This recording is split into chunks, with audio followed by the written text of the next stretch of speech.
బీహార్లో పోరాటం అభివృద్ధి వినాశనం అనే రెండు విషయాల మీదే ఉంది.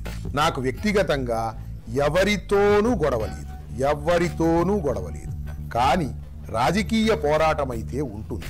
ఆయన మద్యపాన నిషేధాన్ని అమలు చేశారు. నా జీవితంలో ఆయన అంటే నితీష్ జీ తీసుకున్న అతిపెద్ద నిర్ణయంగా నేను దీన్ని భావిస్తాను.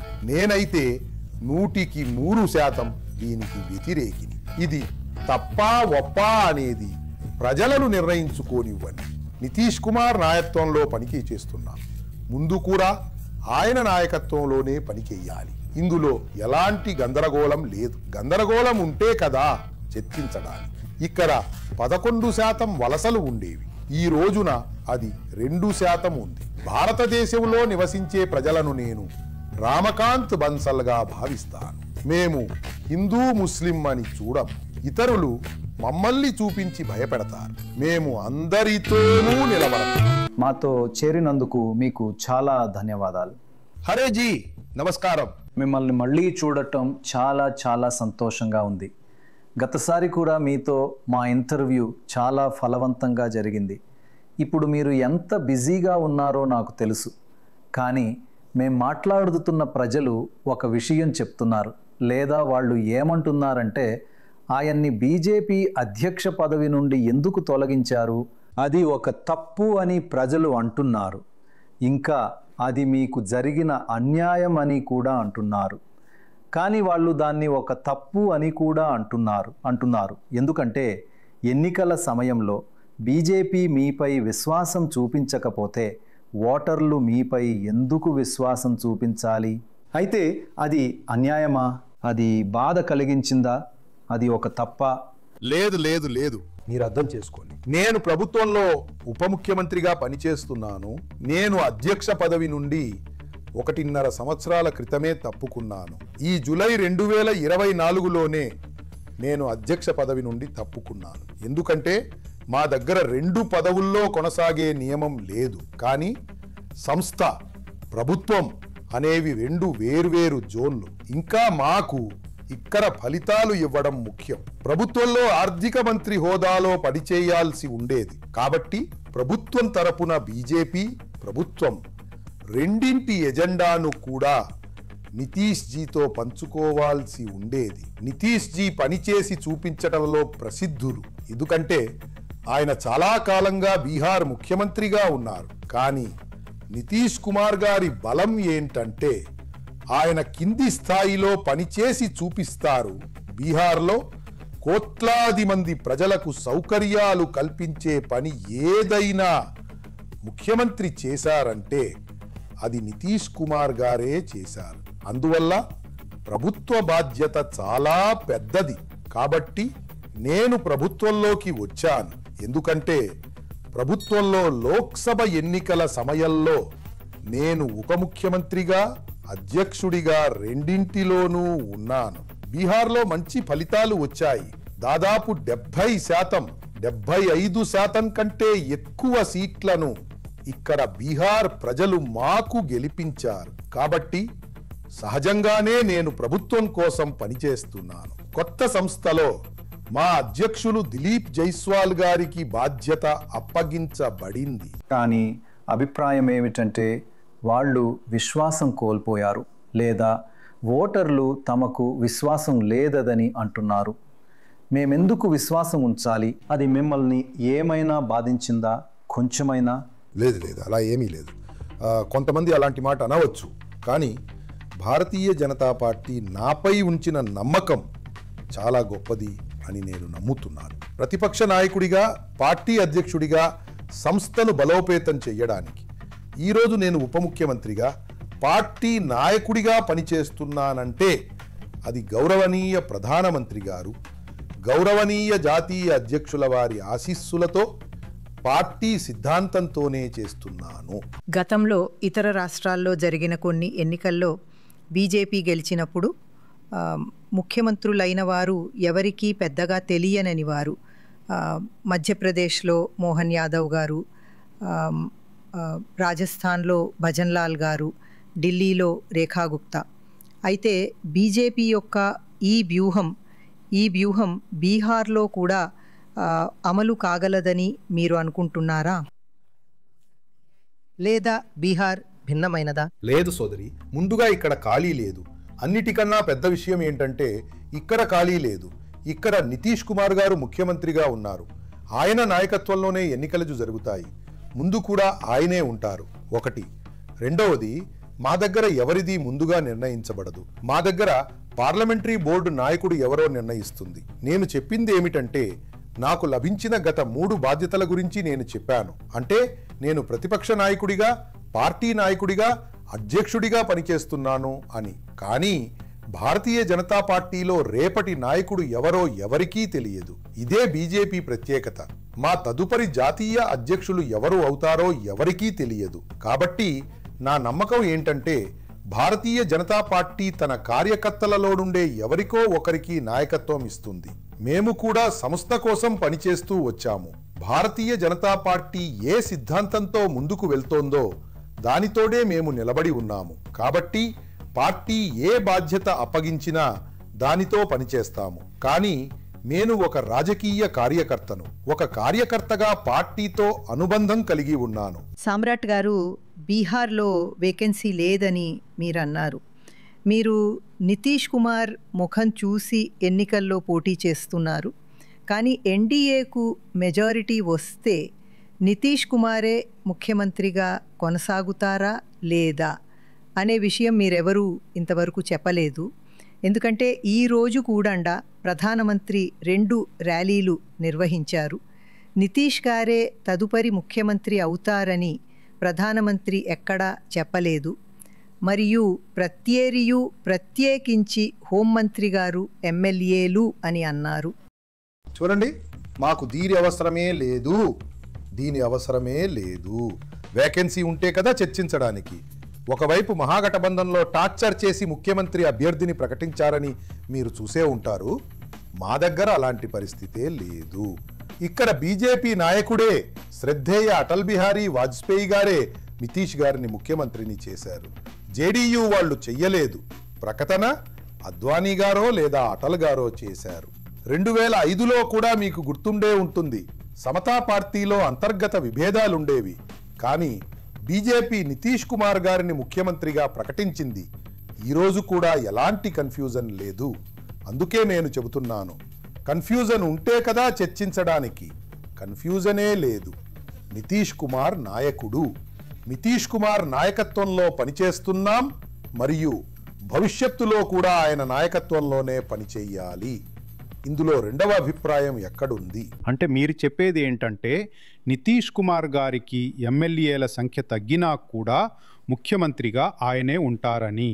సోదరా, లాలూ గారిని 1997లో బీజేపీనే ముఖ్యమంత్రిని చేసిందని మేము అన్నాం. కానీ 6 నెలల తర్వాత ఆయన భారతీయ జనతా పార్టీనే చీల్చారు. ఈ రోజు కూడా నా స్పష్టమైన అభిప్రాయం ఏంటంటే బీహార్ అభివృద్ధికి నితీష్ గారు చాలా అవసరమని భారతీయ జనతా పార్టీ స్పష్టంగా భావిస్తోంది. బీహార్ శ్రేయస్సుకు అవసరం. అందుకే నితీష్ కుమార్ నాయకత్వం అవసరం. ఆయన చెప్పిన దాని నుండే కొనసాగిస్తూ మిమ్మల్ని ముఖ్యమంత్రి అవ్వమని అడిగితే మీరు అంగీకరిస్తారా లేదా?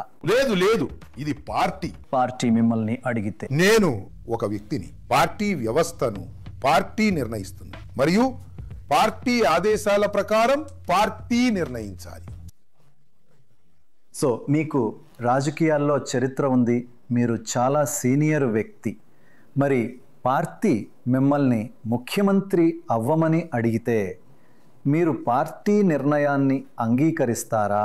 లేదు అర్నబ్ గారు, అత్తకి మీసాలు మొలిస్తే మేనమామ అవుతుంది. కానీ నా అభిప్రాయం ఏంటంటే నేను ఒక రాజకీయ కార్యకర్తను. ఈ బాధ్యతను పార్టీ ఇస్తుంది. పార్టీ ప్రకారమే నేను చేస్తాను. సో మీరు అంగీకరిస్తారా?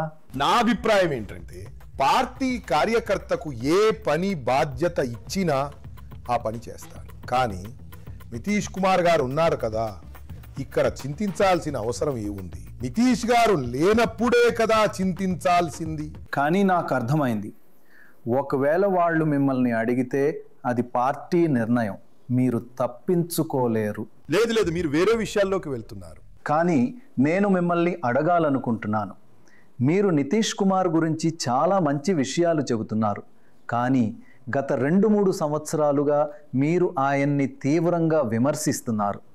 బీజేపీ కార్యకర్తల హత్యకు ఆయనే కారణమని ఒకసారి అన్నారు. మీరు ఆయన్ని నేరస్తులతో పోల్చారు. ఆయన నేరస్తులను కాపాడతారని ఇంకా చాలా విషయాలు అన్నారు. మీరు బహిరంగంగా విమర్శిస్తున్న వ్యక్తితో మీరు ఎలా కలిసి పనిచేస్తారు? నేను ఒక ప్రైవేట్ పబ్లిక్ విమర్శ అని చెప్పడం లేదు. నేను 30 సంవత్సరాలుగా నితీష్ గారితో కలిసి పనిచేస్తున్నాను. 30 ఇయర్స్. 1995లో బీహార్ రాజకీయాల్లోకి వచ్చాను. అప్పటి నుంచి బీహార్లో పనిచేస్తున్నాను. పలుమార్లు ఆయనతో సహచరుడిగా పనిచేశాను. నాకు వ్యక్తిగత గొడవలు లేవు.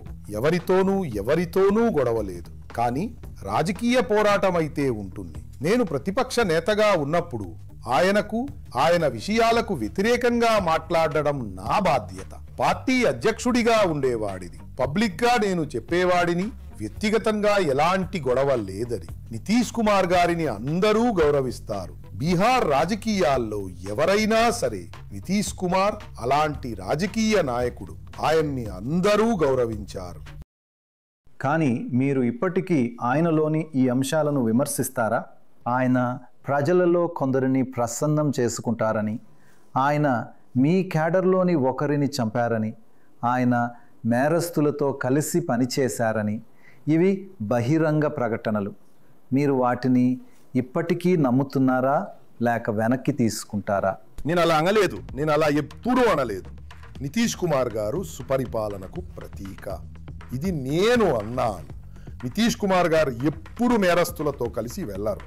ఆయన ఎప్పుడు ఎవరి కోసము ఫోన్ కూడా చెయ్యరు. ఇది నేను చెప్తున్నా. నితీష్ కుమార్ గారి పరిపాలనలో ఏ నేరస్తుడైనా సరే వాళ్ళందరూ జైలుకు వెళ్ళవలసి వచ్చింది. న్యాయస్థానం బెయిల్ ఇచ్చి ఉంటే ఇచ్చి ఉండొచ్చు, కానీ నితీష్ కుమార్ గారు అందరినీ జైల్లో పెట్టే పని చేశారు. రాజకీయ విషయాలపై పోరాటాలు జరుగుతూ ఉంటాయని మీరన్నారు. మరియు పబ్లిక్గా డాక్టర్ రాయ్ చెప్పిన దాన్ని, అంటే రాజకీయ పోరాటంలో భాగంగానే మీరు ఈ విషయాలన్నీ చెప్పారని మీరు అంగీకరించారు. అయితే ఎన్నికల తరువాత నాయకత్వం కోసం కూడా రాజకీయ పోరాటం ఉంటుందా? అప్పుడు దానికోసం కూడా మీరు ఏదైనా చెప్పొచ్చు, లేదా ఇంకేమైనా అంటారు ఇది మా రాజకీయ పోరాటం అని. ఒక విషయం అర్థం చేసుకోండి, ఇది అధికార పోరాటం. పొత్తు నేను ముందే చెప్పాను. నితీష్ కుమార్ గారు పొత్తు యొక్క ప్రాథమిక అవసరమని. నితీష్ కుమార్ గారు సంకీర్ణ ప్రభుత్వాన్ని నడపడంలో నిపుణులు మరియు నిరంతరంగా 1996 నుండి 2025 వరకు ఎన్డీఏ ఇందులో దాదాపు 20 తరాలకు పైగా కలిసి ఉంది. మరియు ఇది ఇక్కడ లిసి ఉంది. మరియు ఇది ఇక్కడ బీహార్ అభివృద్ధికి నిరంతరం అవసరం. బీహార్కు సామాజిక న్యాయం కోసం అవసరం. బీహార్ శ్రేయస్సు కోసం అవసరం. అందుకే మేము నితీష్ కుమార్ గారితో వెళ్తాము. సిద్ధాంతం వేరు, ఆయన పార్టీ వేరు, వ్యక్తి వేరు. కానీ బీహార్కు నితీష్ కుమార్ అవసరం కాబట్టి భారతీయ జనతా పార్టీ ఆయనతో ఉంది.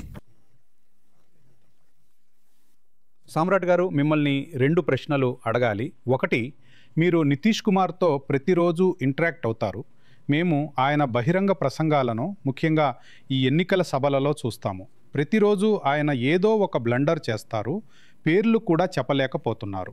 అయితే ఆయన మెడికల్ కండిషన్, పబ్లిక్ అపియరెన్స్లో ఆయన తీరు మీకు ఎంత ఆందోళన కలిగించే విషయం? రెండవది, నితీష్ కుమార్ నేరస్తులను రక్షించరని మీరు అన్నారు, కానీ మీ ఎన్డీఏఏ పాలనలో సుప్రీంకోర్టు దోషిగా నిర్ధారించిన ఆనంద్ మోహన్ సింగ్ను జైలు నుండి విడుదల చేయడానికి కొత్త చట్టాన్ని తీసుకువచ్చారని మేము చూశాం. దానికి బదులుగా ఆయన కొడుకు మీకు క్రాస్ ఓటింగ్ కూడా చేశాడు. మరొకటి, మీ నవాడాలో రాజవల్లభ్ యాదవ్ ఉన్నారు. ఆయన భార్యకు జేడీయూ టిక్కెట్ ఇచ్చింది. రాజవల్లభ్ యాదవ్ మీ హయాంలోనే కోర్టు నుండి నిర్దోషిగా కూడా విడుదలయ్యారు, స్టేట్ ప్రాసిక్యూటర్ ఏజెన్సీ ఉన్నప్పటికీ. ఆనంద్ సింగ్ మీతో వచ్చిన ప్రతిసారి ఆయన జైలు నుండి విడుదల అవ్వడం మేము చూస్తున్నాము. న్యాయస్థానం యొక్క వ్యాఖ్యానాన్ని ప్రభుత్వం చెయ్యలేదు. ఒకటి, న్యాయస్థానం ప్రభుత్వం వేరువేరు జోన్లు. మేము రిపోర్ట్ ఇవ్వగలం, ఎందుకంటే కేసు నమోదై ఛార్జ్షీట్ దాఖలు అయిన తర్వాత ప్రభుత్వం పాత్ర ముగుస్తుంది. ఛార్జ్షీట్ దాఖలు అయ్యాక ఏ ప్రభుత్వానికి ఎలాంటి పాత్ర ఉండదు. ఒకటి, న్యాయస్థానం నిర్ణయించగలదు, తన విషయాలను తానే నిర్ణయించుకోగలదు. ఇక నితీష్ కుమార్ గారి విషయానికి వస్తే, నితీష్ కుమార్ గారు నిరంతరం బీహార్ కోసం పనిచేస్తున్నారు.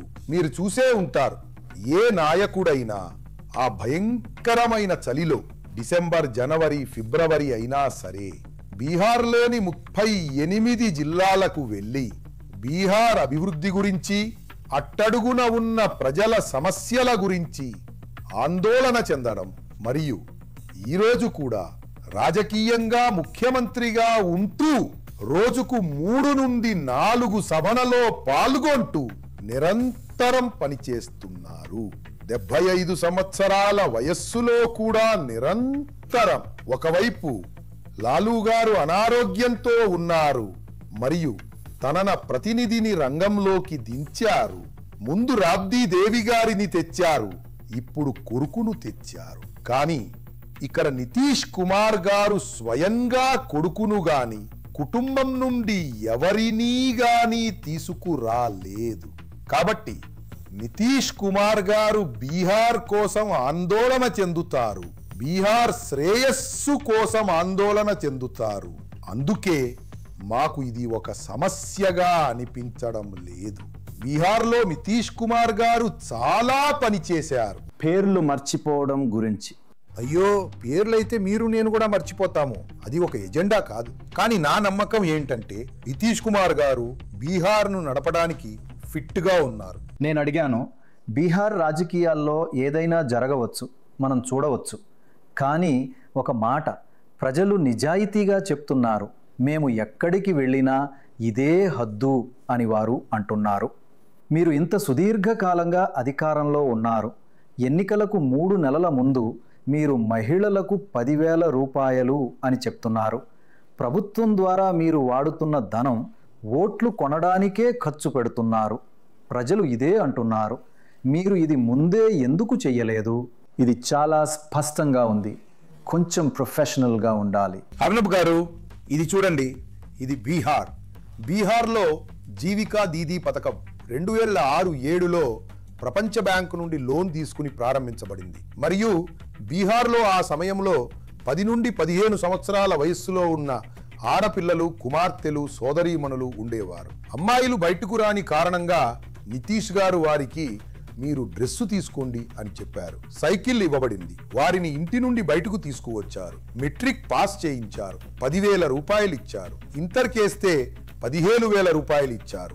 గ్రాడ్యుయేషన్ చేస్తే 25,000 రూపాయలు ఇచ్చారు. కాబట్టి ఇది ఒక పూర్తి గొలుసు కట్టు. ఏ కుమార్తెనైతే ఇంటి నుండి బయటకు తీసుకువచ్చామో ఇప్పుడు ఆమెను లక్షపతి దీదీగా మార్చే పని మొదలైంది. 1,21,00,000 కుటుంబాలు. మరియు ఇది నిజం. ప్రజలతో సంభాషణ జరిగినప్పుడు, మహిళలతో సంభాషణ జరిగినప్పుడు 1,80,00,000 మంది మహిళలతో సంభాషించినప్పుడు అందులో 3 పెద్ద అంశాలు ముందుకు వచ్చాయి. 1, పెన్షన్ మొత్తాన్ని పెంచాలి. మన వృద్ధులు, వితంతు సోదరీమణులు, దివ్యాంగులు ఎవరైతే ఉన్నారో నితీష్ గారు 200 నుండి 400 చేశారు. 400 నుండి దీనిని పెంచాలి. దాన్ని పెంచారు. 1,100 చేశారు. రెండవది, విద్యుత్ బిల్లు దాదాపు 1,000 రూపాయలు నెల నెలా కట్టాల్సి వస్తోందని చెప్పారు. మరియు నేను సంతోషంగా చెప్తున్నాను, దాదాపు 16,000 కోట్ల రూపాయలు మేము బీహార్లో సబ్సిడీ రూపంలో ముందే ఇస్తున్నాము. కానీ ఈ సబ్సిడీని నితీష్ గారు ఇస్తున్నారని బీహార్ ప్రజలకు తెలియదు. మేము దానికి మరో 5,000 కోట్ల రూపాయలు టాపప్ చేశాము. ఈరోజు బీహార్లోని 1,90,00,000 గృహ వినియోగదారుల కుటుంబాలకు అందరికీ 125 యూనిట్ల వరకు 100% సబ్సిడీ ఇవ్వబడుతోంది. ఈరోజు వారిలో 1,80,00,000 మందికి దాదాపు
సామ్రాట్ గారు, కానీ ప్రణయ్ అడిగిన దానిపైనే నేను ఒక ప్రశ్న అడుగుతున్నాను.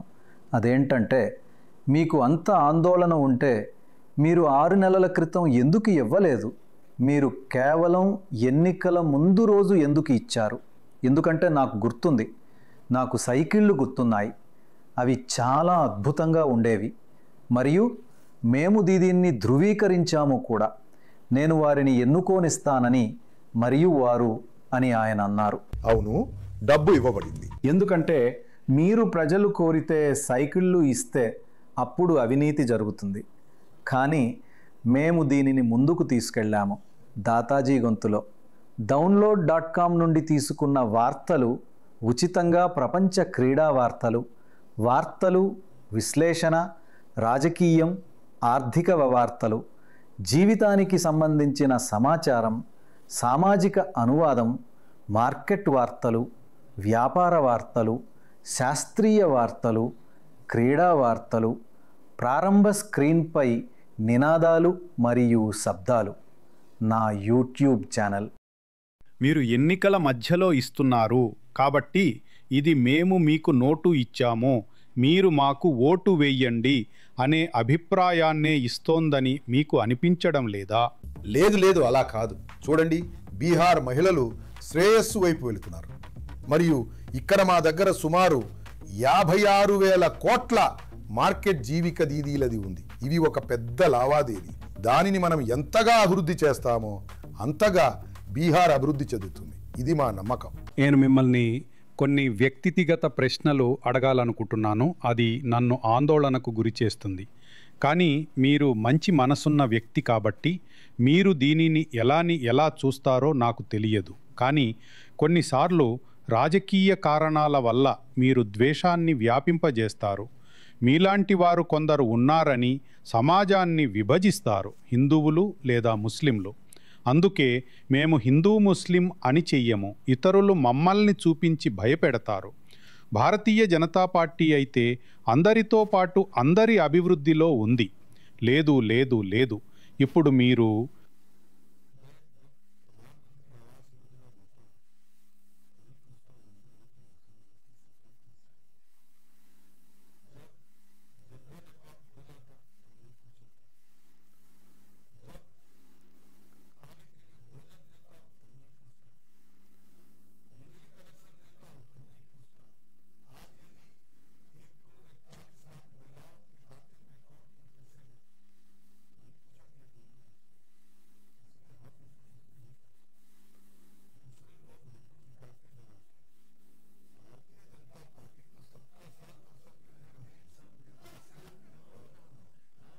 సరే, నేను మిమ్మల్ని అడుగుతున్నాను, ప్రతి ముస్లిం మీలాగే బీహారీ కరెక్టేనా? కరెక్టే. లేదు, నేను అస్సలు విభజన చెయ్యను. నేను చెప్పేదేమిటంటే మేమందరం అందరితో పాటే నిలబడతాము. చూడండి, లేదు, నా నమ్మకం ఏంటంటే, కానీ ఇప్పుడు మీరు అలా చెయ్యరు.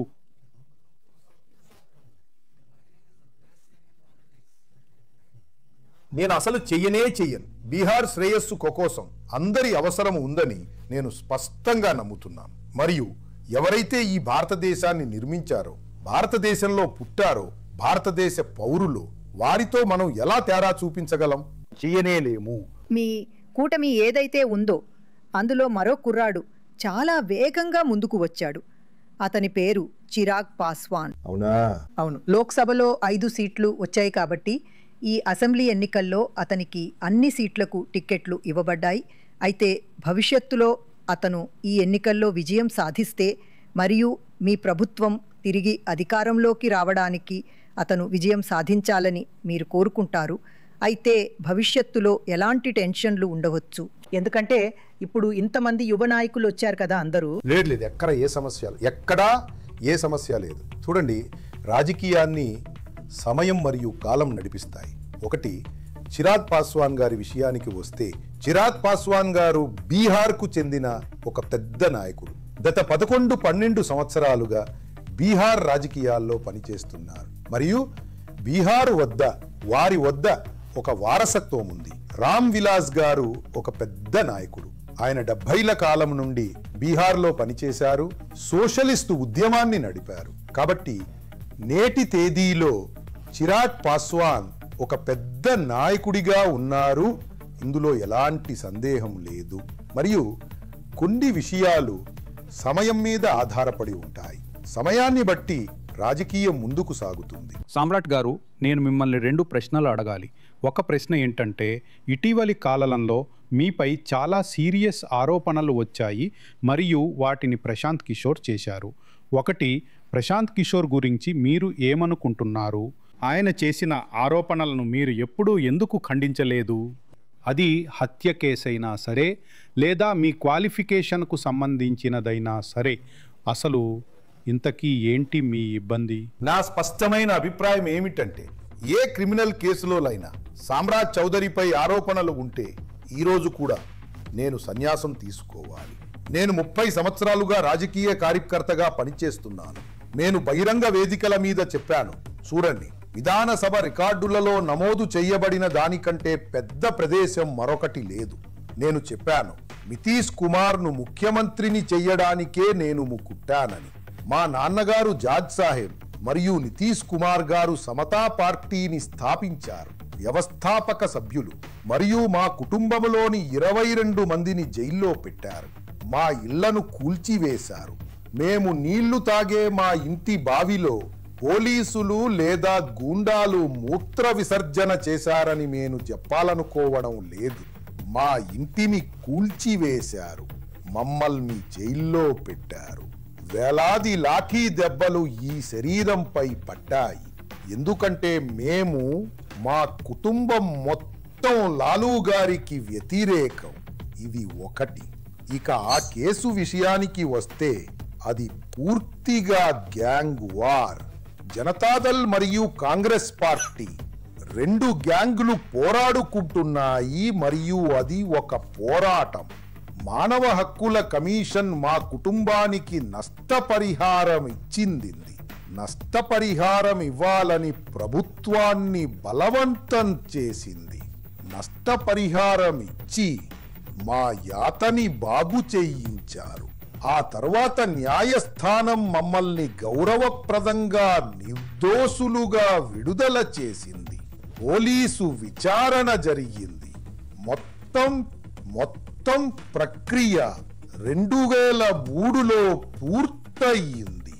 మొత్తం కేసులో ఉన్న నేరస్తులందరికీ శిక్ష పడింది. కాబట్టి చూడండి, కొంతమంది రాజకీయాలు చెయ్యాలంటే తమ మాటలకు ఒక ప్రచారం కల్పించుకోవాలి. రెండవది, శిల్పి గౌతమ్ ఉదంతం ఒకటి మీకు ఇక్కడ తెలుసు. దానిలో 2 ఆరోపణలు చేశారు. ఒక ఐస్ క్రీమ్ అమ్మేవా. నేను సరైన వేదికపైనే కదా సమాధానం ఇవ్వగలను.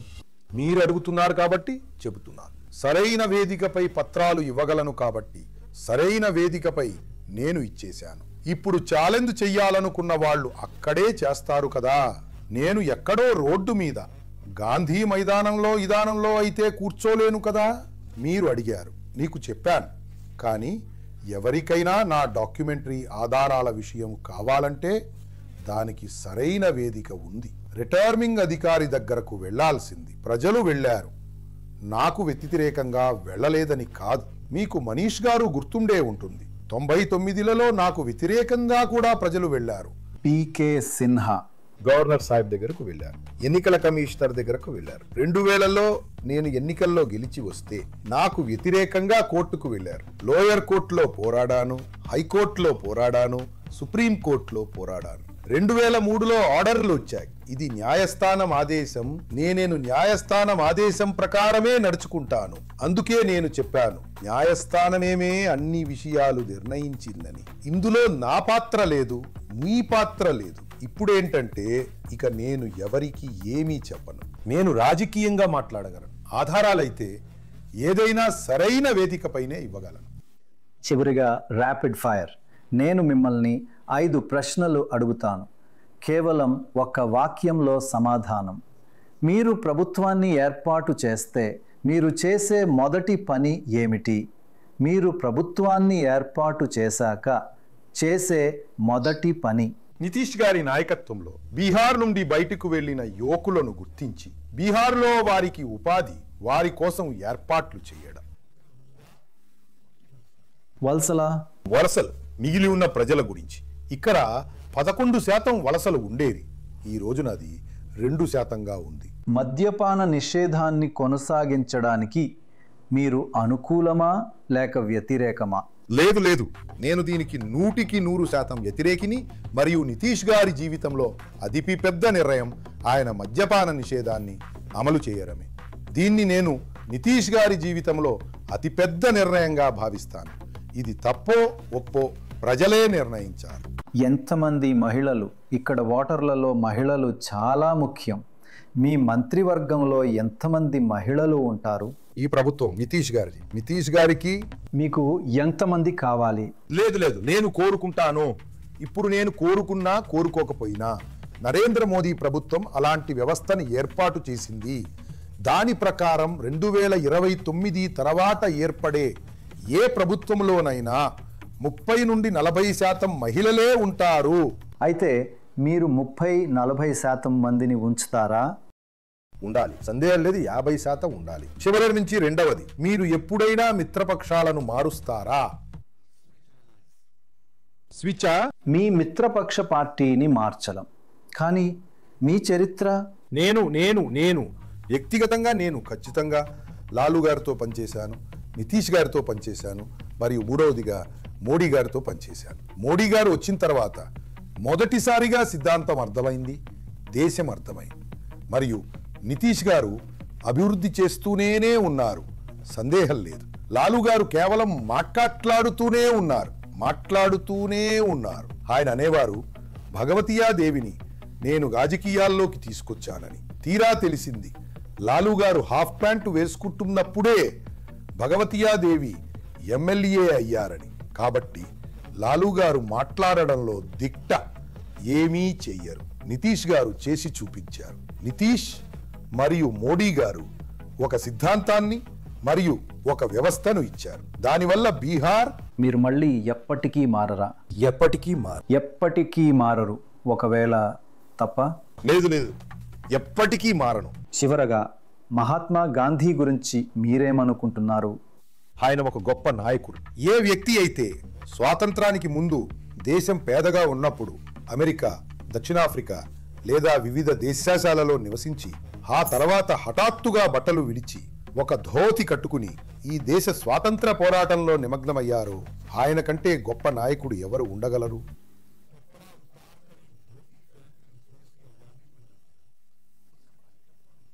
Global, one of the greatest. ఆయన అచ్చం ప్రపంచానికి స్వాతంత్ర కాంక్షను నేర్పించారు, ఆ కాంక్షను ఇచ్చారు. మరియు భారతదేశానికి కేవలం అహింసతో దేశానికి స్వాతంత్రం ఇప్పించారు, స్వాతంత్ర్యం సంపాదించి పెట్టారు. దీనికంటే గొప్ప విషయం ఏదీ ఉండదు. ఎలాంటి పోరాటం లేదు. Thank you so much for your time. I know how busy you are running around.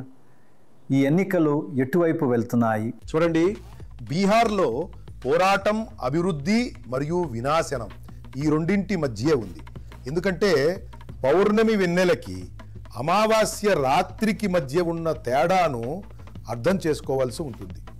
ఒకవేళ బీహార్ ప్రజలు మరియు బీహార్ యువత తమ తల్లిని, తండ్రిని, తమ పెద్దలను బీహార్ ఎక్కడ ఉండేది మరియు ఇప్పుడు ఏమిటి అని అడిగితే అప్పుడు బీహార్లో NDA 200 దాటుతుంది. ధన్యవాదాలు.